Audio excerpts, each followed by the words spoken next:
வருக வருக என வரவேற்றுக் கொள்கின்றேன். இந்நிகழ்வை சிறப்பித்து உரைத்துறை வழங்கிய தமிழ்துறை முனைவருக்கு நன்றி. தமிழ்துறையின் நிகழ்வுகளின் அறிக்கையை வாசிக்க இயற்பியல் துறை மாணவி சிஸ்டர் ஹெலன் அவர்களை அன்புடன் வரவேற்கிறேன். ஹோலி கிராஸ் கல்லூரி தமிழ்துறையின் தமிழிலக்கிய மற்றும் கூட்டமானது 11/7/2025 அன்று முற்பகல் 11 மணி அளவில் பன்னோக்கு அரங்கில் வைத்து நடைபெற்றது. இந்நிகழ்வின் துவக்கமாக தமிழ்தாய் வாழ்த்து பாடல் பாடப்பட்டது. இளங்கலை 2ஆம் ஆண்டு ஆங்கில இலக்கியம் பயிலும் மாணவி செல்வி ராசா அன்னதர்ஷிதா அனைவரையும் வரவேற்றார். மாணவிக்கு நன்றி. சுடரொளி தந்த தமிழ் புதல்வன் உலகம் புகழும் பாரதி என் பெருமைக்குரிய பாரதியாரின் பாடலை பாட வருகிறார்கள் நம் கல்லூரி மாணவிகள்.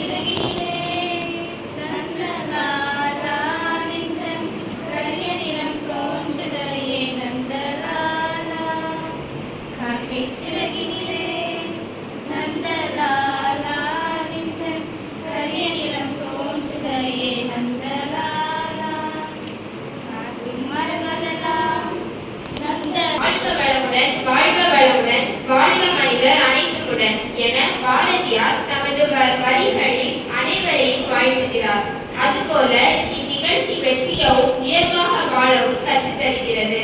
இன்றைய சிறப்புரையை நமக்காக வழங்க நம் முன்னாள் தமிழ்துறை தலைவரும் பாரதியார் தமிழ் சங்கம் பெற்றது யூத நிலத்திலே சத்திய வேதம் நின்று நிலைத்தது தாரணி மீதில்லை.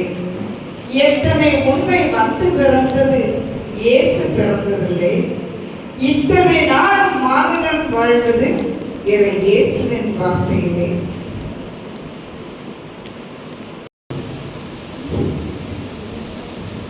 எல்லோருக்கும் வணக்கம்.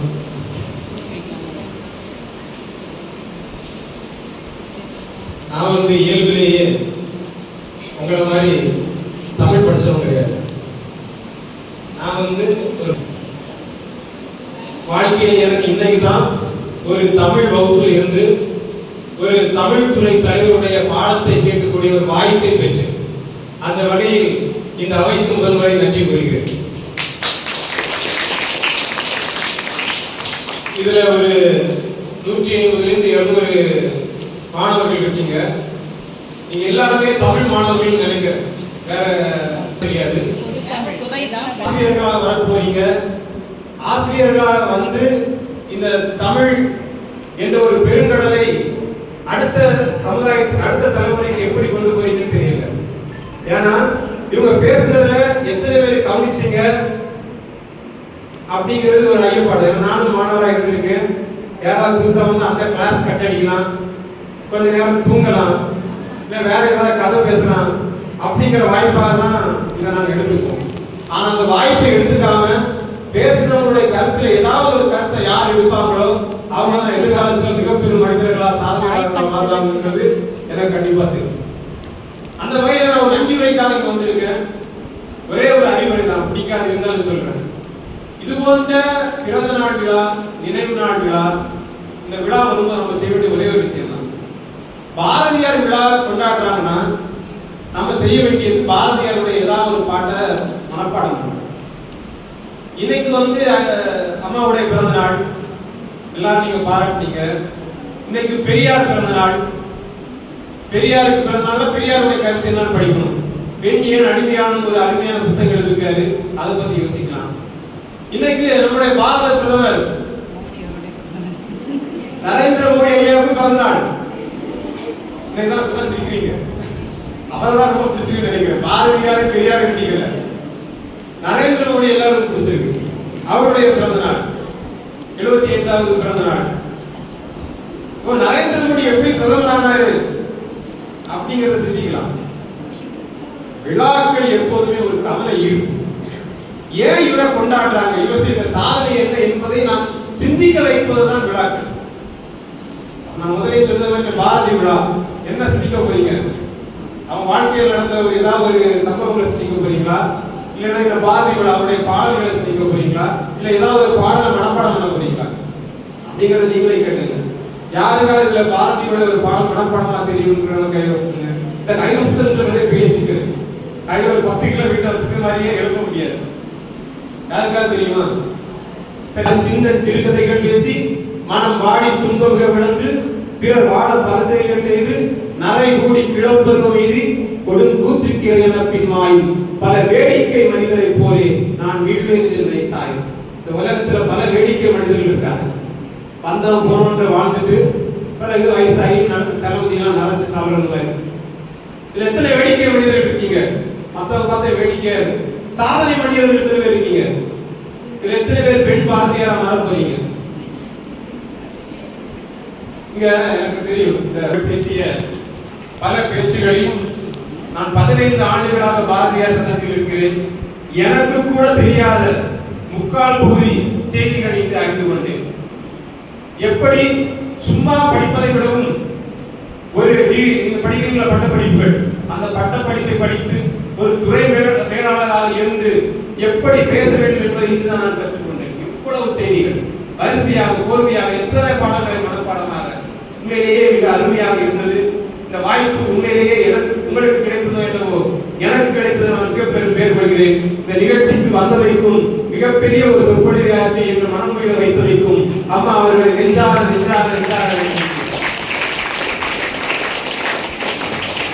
மேலும் இங்கே இந்த நிகழ்ச்சியில் தொடக்கும் போது அழகான ஒரு காக்கை சிறையிலே நந்தலாலா இந்த கரிய நிறம் தோன்றுதையா நந்தலாலா என்று அருமை மாணவிகள் 5-6 பேர் பாடினார்கள். உண்மையிலே அவர்கள் பாடும் போது கொஞ்சம் சத்தம் குறைவாக இருந்தது என்று தெரியவில்லை. என காதுகளுக்கு கொஞ்சம் சத்தம் குறைவாக இருந்தது. ஆனால் அவருடைய பாடல்கள் ஒவ்வொன்றும் இந்த பாரதி பாடுவது பாடல்கள் எப்படி தெரியுமா? ஒரு வரி தேன் போல் இருக்கும், அடுத்த வரி தீ போல் இருக்கும், தேனையும் தீயையும் சேர்த்து கொடுக்கும் ஒரு மாயவித்தைக்காரன் தான் பாரதி. அழகாக பாடினார்கள். தீக்குள்ளே விரலை வைத்தால் நந்தலாலா உன்னை தீண்டும் இன்னும் தோன்றுதையா நந்தலாலா. நம்ம வீட்டுல போய் தீய கொடுத்து கையை வச்சு பார்ப்போம் அந்த தீண்டும் இன்னும் எப்படி இருக்குது. அந்த குயில் பாட்டுல கூட சொல்லுவாரு, மின்னல் சுவைதான் மெலிதாய் மிக வினிதாய் வந்து பரவுவது போல. அந்த பாட்டை படிக்க குயில் பாட அழகா இருக்கும். இன்னமுதை காற்றிலே எங்கும் பரவுவது போல் மின்னல் ஒளிதான் மின்னல் சுவைதான் மெலிதாய் மிக வினிதாய் வந்து பரவுவது போல் மானத்து மோகினியால் இந்த ஒரு எய்தி தன் வேற்றம் விளக்குதல் போல் இன்னிசை தீபாளர் இசைத்திருக்கும் இந்த தினை உன்னி கவிதை வெறி மூண்டை நனவழிய பட்ட பகலினை பாவலருக்கும் தோன்றுவதால் வெட்டை கனவு நிகழ்ச்சியினை கண்டேன் என்று சொல்லிட்டு ஆனந்த களியாட்டம் ஆடியிருப்பார். அந்த மின்னல் சுவை ஒரு நிமிஷத்துல மின்னல் போகும். ஆனா அவருக்கு மட்டும் அந்த மின்னல் சுவை மெலிதாய் மிக வினிதாய் வந்து இறங்குதல் போல அவருக்கு மட்டும் அந்த மின்னல் சுவை மிக மிக மிக மிக மெதுவா வரும். அந்த பீல் பாட்டை கேட்கும்போது அருமையான ஒரு பாடலை எங்களுக்காக இசைத்தமைக்கு கல்லூரி மாணவர்கள் அனைவருக்கும் கல்லூரி சார்பாகவும் பாரதிய சங்கம் சார்பாகவும் மேலும் இங்கு அருமையாக சென்ற மாத கூட்ட அறிக்கையை எங்களுக்காக அருட்சபதி அவர்கள் வாசித்து தந்தார்கள். சென்ற மாத கூட்டத்துக்கு நாங்கள் வர முடியாவிட்டாலும் தொடர்ந்து இந்த கூட்டங்கள் நடந்து கொண்டிருக்கின்றன என்ற செய்தியை கேட்பதற்கு எங்களுக்கு இருந்தது. அருமையாக இனிய தமிழில் பேசினார்கள். கையெழுத்திடும்போது பார்த்தேன், மிக அழகான நடையில் தமிழை எழுதியிருந்தார்கள். யார் எழுதியது என்று தெரியவில்லை. எழுதியவர்களுக்கும் அதை இன்குரலில் வாசித்தவர்களுக்கும் நெஞ்சார்ந்த நன்றிகளை தெரிவித்துக் கொள்கிறேன். பலமுறை இந்த அரங்கிலே என்னை பேசுவதற்காக கூப்பிட்டார்கள். கல்லூரியிலிருந்து 2 கூப்பிட்டார்கள். ஆனால் கல்லூரி மாணவர்களுக்கு முன் பேசுவதில் உண்மையிலேயே எனக்கு ஒரு பயம், வெக்கத்தை விடவும் பயம் அதிகம். ஏன்னா ஏதாவது சொன்னா சிரிச்சிருவாங்க. நல்லா வீரமா பேசிட்டு இருப்போம். 3 வரிசையில 3 பேர் தூங்கிட்டு இருப்பாங்க. தூங்கினா கூட பரவாயில்லை, வாய் அவ்வளவு பெருசா கொட்டாய் விடுவாங்க. எனக்கு ரொம்ப பயமா இருக்கும். அதை சிரிக்க வைக்கலாம், கைத்தட வைக்கலாம், இருந்தாலும் அது கொஞ்சம் சோர்வு ஒரு பயம். அதனாலே பேச முடியல. இன்னைக்கு நன்றி பேச சொன்னாங்க. வேணாமா, ஏதாவது நன்றி வரைன்னா நம்ம இதுவா கொஞ்சம் 5 நிமிடம் சொல்லிட்டு வந்துடலாம், அதை மட்டும் தாங்க அப்படின்னு சொன்னேன். அந்த வகையில எங்களை எல்லாம் அந்த நன்றியுடைக்கு வந்தா கூட என்னை அழகாக கூப்பிட்டு உபசரித்து மேடையில் உட்கார வைத்து அழகு பார்த்து நல்ல முறையில் எங்களை வரவேற்புரை மாற்றிய துறைத் தலைவர் அம்மா அவர்களுக்கும் நலவர் சார்பாகவும் நெஞ்சார்ந்த நன்றிகளை தெரிவிக்கிறேன். அடுத்ததாக ஒரு கூட்டம் சிறப்பு நடைபெற வேண்டும் என்றால் இப்ப என்ன பார்த்தீங்கன்னா கன்னியாகுமரி மாவட்டத்தில் ஒரு 15 வருடமாக எல்லா நிகழ்ச்சிகளையும் தொகுத்து கொண்டிருக்கிறேன். நம்முடைய அரசாங்கம் நடத்துகின்ற புத்தக கண்காட்சிகளிலும் நான் தான் நிகழ்ச்சி தொகுப்பாளர். நிகழ்ச்சி தொகுப்புன்னா அந்த நிகழ்ச்சியை நல்ல முறையில் ஒருங்கிணைக்க வேண்டும். நீங்கெல்லாம் டிவியில் வந்து ஆடியோ லான்ச் திரைப்பட வெளியீடுகள்லாம் பார்த்துருப்பீங்க. அங்கே வந்து நிகழ்ச்சி தொகுப்பாளர்கள் இருப்பாங்க. ஆனால் அவர்கள் சும்மா ஏதாவது, ஆனால் உண்மையிலேயே இலக்கண நிகழ்ச்சி, இலக்கிய நிகழ்ச்சிகளை தொகுத்து வழங்குவது உண்மையிலேயே நல்ல தமிழ் நாவில் நடனமாட வேண்டும். அந்த வகையில் இந்த நிகழ்ச்சியை மிகச் சிறப்பாக குரல் வளரும் அப்படிதான். வெண்கலம் போன்ற குரல் மிகச்சிறப்பு. வெண்கலம் என்றால் 3வது பரிசு. பெண்களுடைய தங்க குரலில் மிகச் சிறப்பாக இந்த நிகழ்ச்சியை ஒருங்கிணைத்த அந்த மாணவி அவர்களுக்கு பேரை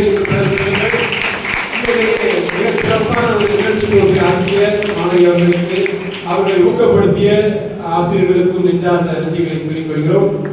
அதோடு மட்டுமல்லாமல் இந்த நிகழ்ச்சி உண்மையிலே ஒரு சிறப்பான நிகழ்ச்சியை அமைவதற்கு அரங்கம் முக்கியம். இந்த அரங்கத்தை மிகச் சிறப்பான அரங்கமாக மாற்றியது உங்களுடைய உடனிருப்பு தான். உங்களுடைய ஷேக்ஸ்பியர் நாடகங்கள் எல்லாம் சொல்லுவாங்க. அதில் கிரேட் ஆண்டனியோ பெரிய ஆரைட்டர், சொற்பொழிவாளர், அவர் பேச தொடங்கும்போது ஒரு வார்த்தை சொல்லி தொடங்குவார், please lend me your ears. உங்கள் காதுகளை கொஞ்ச நேரம் எனக்கு கடன் கொடுங்கள், நான் பேசிவிட்டு தந்து விடுகிறேன்.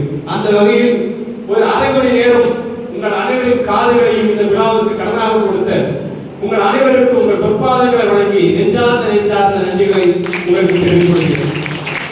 ஒருவேளை எதிர்காலத்தில் என் அச்ச உணர்வு நீங்கி பாரதி சொல்வானே, அச்சமில்லை அச்சமில்லை அச்சம் என்பதில்லையே, இச்சகத்தோரெல்லாம் எதிர்த்திருந்த போதிலும் அச்சமில்லை அச்சமில்லை அச்சம் என்பதில்லையே, துச்சமாக எண்ணி நம்மை தூறு செய்த போதிலும் அச்சமில்லை அச்சமில்லை அச்சம் என்பதில்லை என்பானே, அதுபோல ஒருவேளை எனக்கு எதிர்காலத்தில் அச்சம் நீங்கினால் உங்கள் முன் பேசக்கூடிய தைரியம் எனக்கு வந்தால் அந்த பேசுவேன் என்ற ஒரு வாக்குறுதியையும் தந்து என்னை நன்றி உரை ஆற்ற